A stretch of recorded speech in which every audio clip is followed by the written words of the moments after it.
Every life has hope. Kathleen Mae Meneses, a 42-year-old mother of two vibrant boys, tells us her story, recounting her journey from darkness to light through the recovery program of Fazenda da Esperança in Masbate.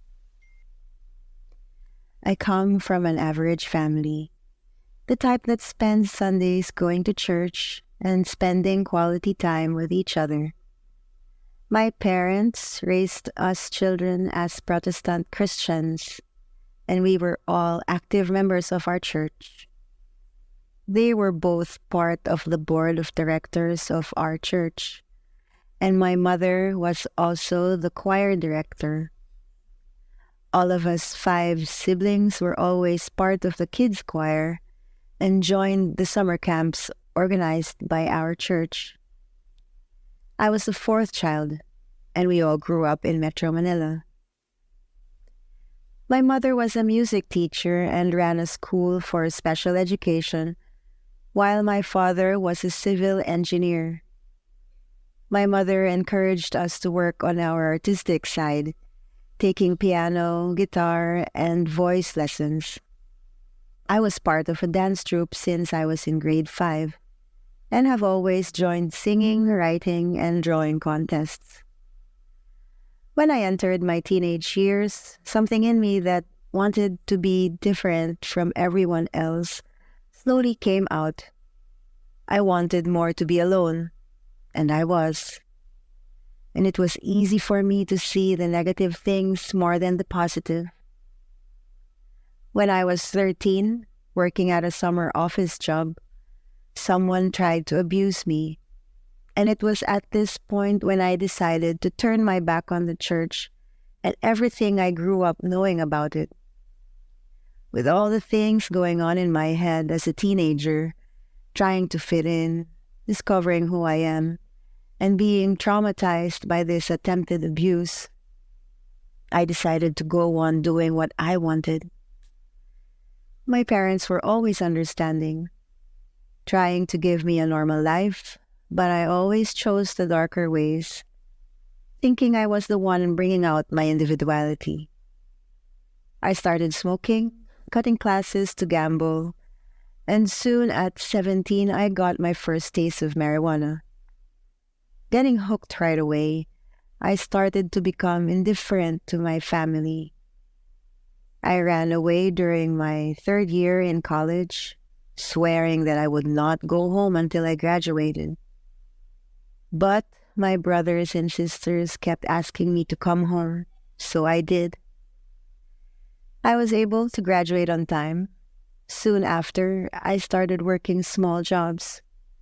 As I earned my own money, I also realized that I could now spend for the adventures I wanted to have for myself, like traveling around the country and trying out other drugs.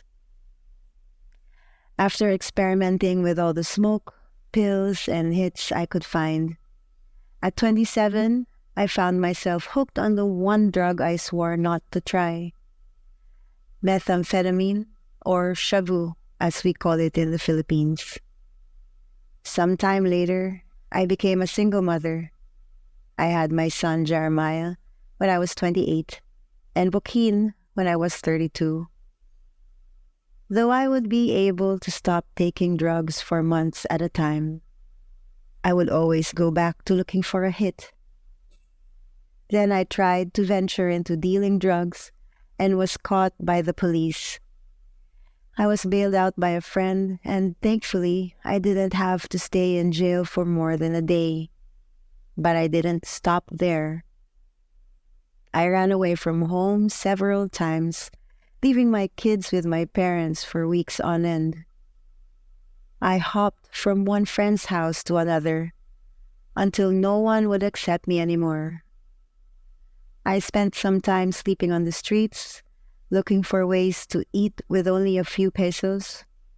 I was so messed up doing my own thing that I took for granted the support and assistance my family was giving me.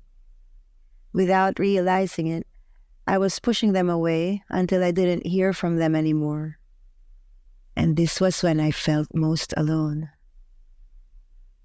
So I found the courage to come home and accept whatever consequences awaited me. My parents had already heard about Fazenda da Esperanza, the farm of hope, from the family of Joaquin's father. So when I heard that they wanted to take me there, I said yes. I took my recovery program from September 2014 to September 2015, and this is where the fire of my spirituality started again. After graduating, I tried to regain the trust of my family, especially my kids, and in 2016, I started working again. It was also at this time that I was chosen to be responsible for the Living Hope group in Manila, Fazenda's support group for graduates. For 2 years, I, together with another Fazenda graduate, held weekly meetings for the other boys and girls who graduated from Fazenda. Once a month, we would meet with their families and the families of those who were still in the program to live the Word of God and share our experiences, giving each other support like a family.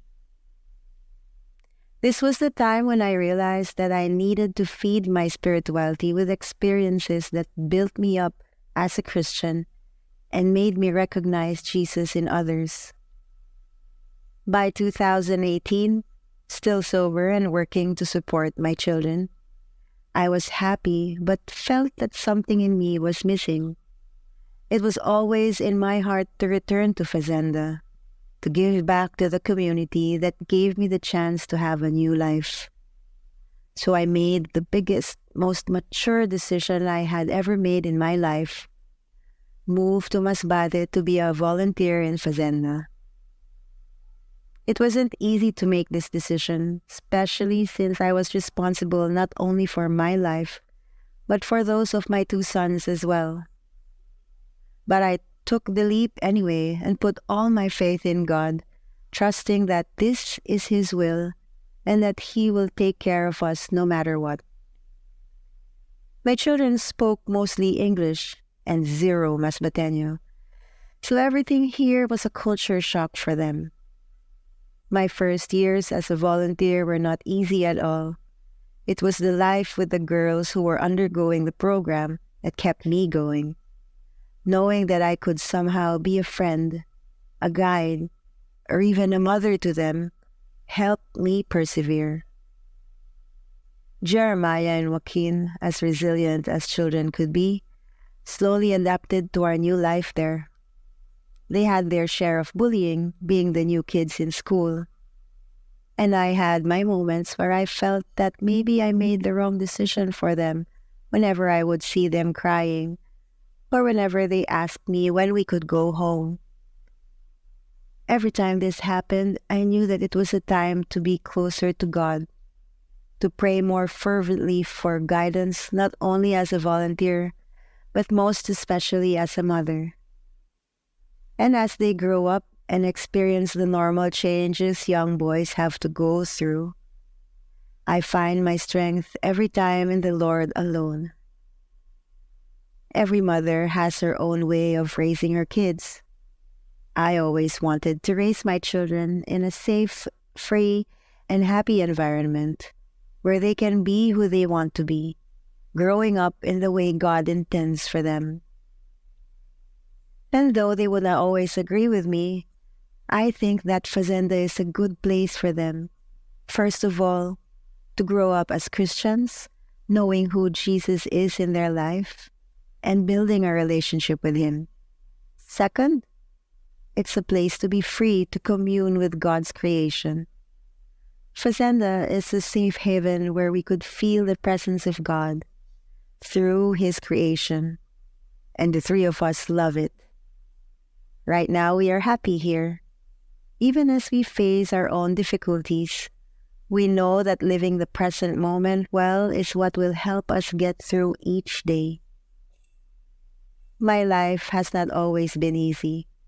Like a huge rock that needed thousands of years to break down into fine white sand at a beautiful beach, I had to go through all these weathering experiences to be able to say that now I can try as best as I can to be a light to others.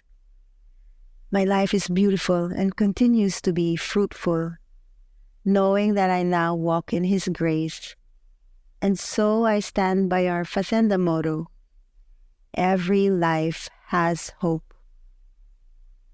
I was in a very dark place, alone, used, abused, and yet the Lord picked me up and brought me into His light again. For those who feel they are in depths of despair, know that there is always hope for a better life.